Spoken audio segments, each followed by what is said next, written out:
அல்லேலூயா. கிறிஸ்துவில் பிரியமானவர்களே, உங்கள் அனைவருக்கும் என் கிறிஸ்துவின் நாமத்தில் என் அன்பின் வாழ்த்துக்கள். இயேசு கிறிஸ்து சிலுவையின் பாடுகளின் 7 வார்த்தைகளின் முதல் வார்த்தை அன்பு,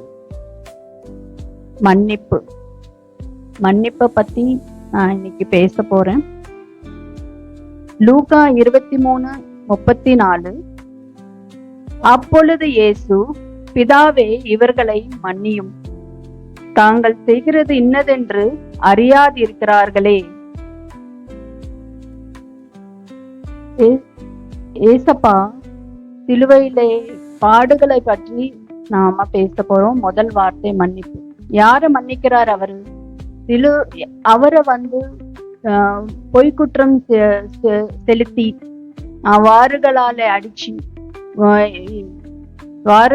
அடிச்சிருக்காங்க, ஆணிகளால தொலைத்திருக்காங்க,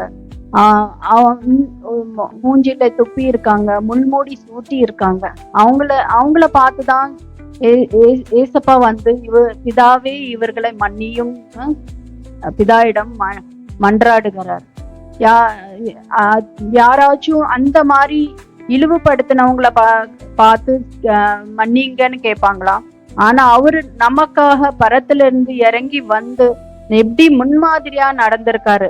எப்படி வாழணும், எப்படி மன்னிக்கணும், எப்படி நடந்துக்கணுங்கிறது அவர் நமக்காக பரலோக ராஜ்யத்துக்கு வாரிசுகள் ஆக்குறதுக்காக, அவர் நம்மளுடைய பாவங்களை மன்னிக்கிறதுக்காக அவர் சிலுவையின் பாடுகளை ஏத்துக்கொண்டு மன்னிப்பை பத்தி சொல்லி இருக்காங்க.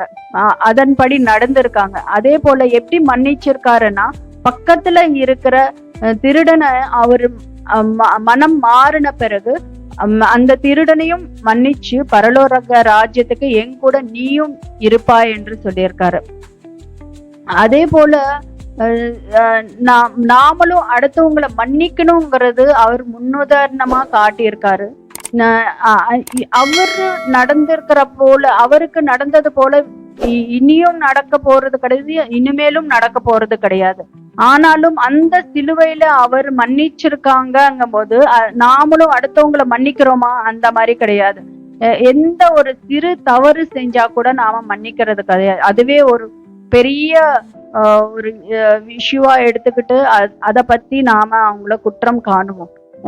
அந்த அளவுக்கு மன்னிக்கிற குணம் நமக்கிட்ட கிடையாது. ஏசப்பா எப்படி மன்னிக்கணும், இந்த அளவுக்கு அவர் துன்புறுத்தினாலுமே அவர் ஏன் மன்னிக்கிறாருன்னா, யாருமே எந்த இடத்துல விட்டுட்டு போக அவர் விருப்பம் இல்லை. நமக்காக சிலுவையில பாடுகளை பற்றி நம்ம அனைவரையும் அவர் பரலோக ராஜ்யத்துக்கு கூட்டிட்டு போகணுங்கிற ஒரே காரணத்துக்காக பரத்திலிருந்து பிதா அவங்க ஒரே குமாரனை நமக்காக அனுப்பிச்சு அனைவரையுமே பரலோக ராஜ்யத்துக்கு வாரிசுகளாக கூட்டிட்டு போகணுங்கிறதுக்காக உதாரணமாக அவர் நடந்து கொண்டு நம்மளை கூட்டிட்டு போக அவர் பாடுகள் பட்டார். அதே போல அவரை நாம அவருடைய வழியில நடந்து நாமளும் பரலோக ராஜ்யத்துக்கு வாரிசுகளாக மாறுவோம். ஆமேன்.